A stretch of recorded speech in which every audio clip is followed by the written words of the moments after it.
Yo yo yo! Salut les turfeuses, salut les turfeurs, bienvenue pour un nouveau pronostic de Benoît Requin. Ok, place au pronostic du quintet du mercredi 21 février, direction Cagnes-sur-Mer pour le prix Roba et Capeux. Plat 2500 mètres, 15 partants, car le 12 est non partant, réunion 1, course 3, indice de confiance 1 sur 5.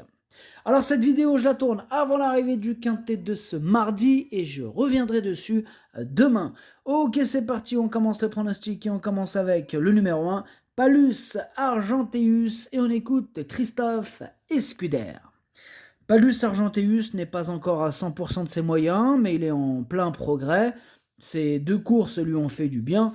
Une piste bien souple l'aiderait dans sa tâche. Moi, il me plaît beaucoup ce numéro 1, malgré le fait qu'il ne soit pas à 100%. Moi, je l'ai mis 4ème et j'y crois. On passe au numéro 2, Dugbou, et on écoute Franck Foresi. Dugbou a été décevant lors de ses deux dernières tentatives à ce niveau en fin d'année passée avec des excuses dues à la surface ou au terrain. Eh bien, il a effectué une rentrée très convaincante dans un lot largement supérieur. Il est très bien à l'entraînement, il n'a plus de marge de manœuvre pour s'imposer, mais si la piste n'est pas trop profonde, je ne serais pas surpris de le voir faire l'arrivée, nous dit Franck Foresi. Eh bien, ce numéro 2, du coup, lui, je ne l'ai pas retenu, mais il est quand même à l'arrière de ma petite liste des possibles troubles faits. On passe au numéro 3, Swift Away, et on écoute Thiago Martins. C'est une rentrée, mais Swift Away n'a pas besoin de beaucoup de travail. Elle est bien à l'exercice et compétitive à la valeur qui est la sienne. Il ne faut pas un terrain trop souple, je pense qu'elle a une bonne chance. Ce numéro 3, il me chagrine un peu, voilà. Dans le sens où je ne l'ai pas retenu. C'est un regret, c'est mon deuxième cheval de complément en cas de non partant, attention. On passe au numéro 4, Sunfast, et on n'écoute personne. C'est Johan Bonnefoy, l'entraîneur, il est parti pêcher avec Nicolas Collery et Fabrice Vermeulen, tous les trois, la grande équipe. Il manque plus que Captain Ian Barbro, tiens. Il manquait plus que lui. Bon bref, amusez-vous bien. Ce numéro 4 me plaît bien, je l'ai gardé, mais je l'ai mis 6ème, pour être exact, voilà. On passe au numéro 5, Laos, et on écoute Christophe Escuder. Là-haut, c'est vraiment très bien, il s'est très bien comporté dernièrement sur 2150 mètres, il revient sur un parcours sur lequel il s'est déjà bien comporté, il possède une première chance. Une première chance, nous dit Christophe Escuder, en tout cas je suis d'accord avec lui, ce numéro 5 fait partie de mes préférés, je l'ai mis très haut, je l'ai mis 2ème. On passe au numéro 6, Esprit Joyeux, et on écoute Jean-Pierre Gauvin. La dernière prestation d'Esprit Joyeux n'est pas mauvaise, il a échoué de peu pour les places en ayant été très nerveux. Bon, on lui a laissé un peu de temps, il est revenu très bien. On retente au même niveau car on pense qu'il peut bien faire. Bon, cela dit, la surface change cette fois. Il n'a pas encore couru pour moi sur le gazon et je demande donc à voir. Et oui, y a quelques doutes qui planent sur cette candidature. Moi, ce numéro 6, je ne l'ai pas retenu. Mais attention, il occupe la fameuse place. C'est lui le fameux capitaine, le possible casseur de tickets en vue. C'est lui le chef et le capitaine de ma petite liste des possibles casseurs de tickets repérés. Attention. On passe au numéro 7, c'est Veul, et on écoute Jérôme Régnier.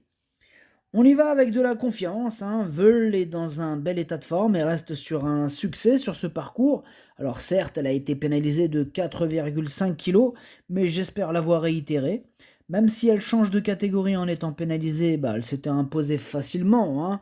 Alors peut-être était-ce dû à la piste vierge et souple, ce qui sera moins le cas mercredi. Toutefois, on y compte.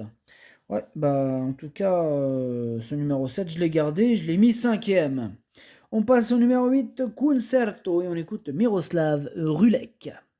Concerto a très bien couru en dernier lieu, il est bien et aime le terrain souple. Je pense que l'allongement de la distance est mieux pour lui, j'espère qu'il puisse prendre de l'argent. C'est tout simplement lui mon préféré, ce numéro 8, attention, il peut en faire souffrir plus d'un sur sa route, moi je l'ai carrément mis en tête. On passe au numéro 9, Stallone, et on écoute Hans Albert Blum. La dernière prestation de Stallone est à oublier car il n'aime pas la PSF, hein. Il est en belle forme et pris à une valeur qui lui laisse sa chance. Il a besoin de terrain souple, il peut faire une bonne performance. Je l'ai gardé aussi ce numéro 9, mais tout à la fin de mon pronostic. On passe au numéro 10, Olympic Dream, pardon. Et on n'aura pas les commentaires de l'entraîneur, c'est Nicolas Collery, comme on l'a dit tout à l'heure, il est parti pêcher avec ses amis, amusez-vous bien. Alors, ce numéro 10, lui par contre, je ne l'ai pas retenu, il est en plein milieu de ma petite liste des possibles troubles faits. D'ailleurs, on clôture cette liste avec ce numéro 10. On passe au numéro 11, Wukan, et on n'aura pas les commentaires de l'entraîneur, c'est Fabrice Vermeulen, hein.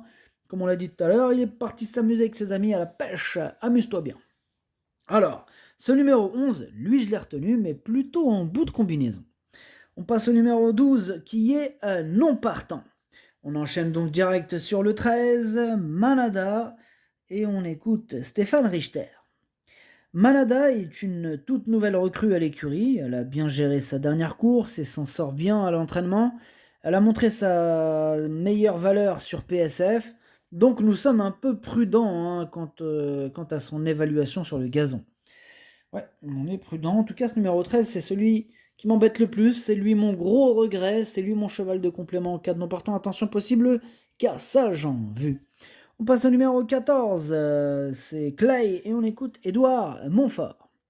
Il y a pas mal de points d'interrogation. Cependant, il faut oublier la dernière course de Clay, car il n'a pas voulu s'employer. Il sera cette fois muni d'une paire d'œillères australiennes. Il est aussi rallongé. Je pense que cela va l'aider.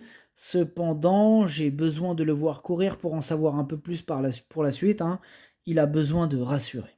C'est vrai qu'il a besoin de rassurer ce Clay, que je n'ai pas retenu d'ailleurs.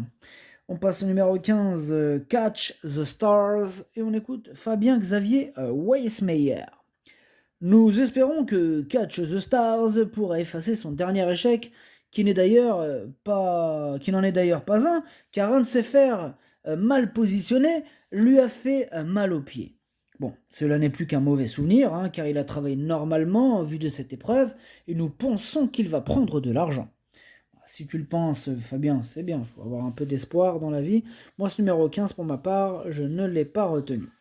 Et on termine avec le numéro 16, One Point, et on écoute Didier Prodhomme. En dernier lieu, One Point a très bien couru, face uniquement aux 4 ans, sur une distance peut-être un peu courte. Bon, elle a fait une belle ligne droite. Elle monte en condition, bon, cela dit, ici elle doit affronter ses aînés, donc c'est un point d'interrogation, mais on peut envisager qu'elle soit à l'arrivée. Gagner, c'est peut-être compliqué, mais pour une place. Pour une place, nous dit Didier Prodhomme. Moi, il me plaît beaucoup ce numéro 16, il fait partie de mes préférés, et je l'ai mis 3e. Le pronostic, ça donne 8, 5, 16, As, 7, 4, 11, 9. Merci d'avoir suivi cette vidéo. N'hésitez pas à mettre un pouce bleu si la vidéo vous a plu. Pour accéder à tous mes tickets pour la course du Quintet, rendez-vous directement en description de la vidéo. À jouer avec modération. Bonne chance. Chopez-le moi. Ciao.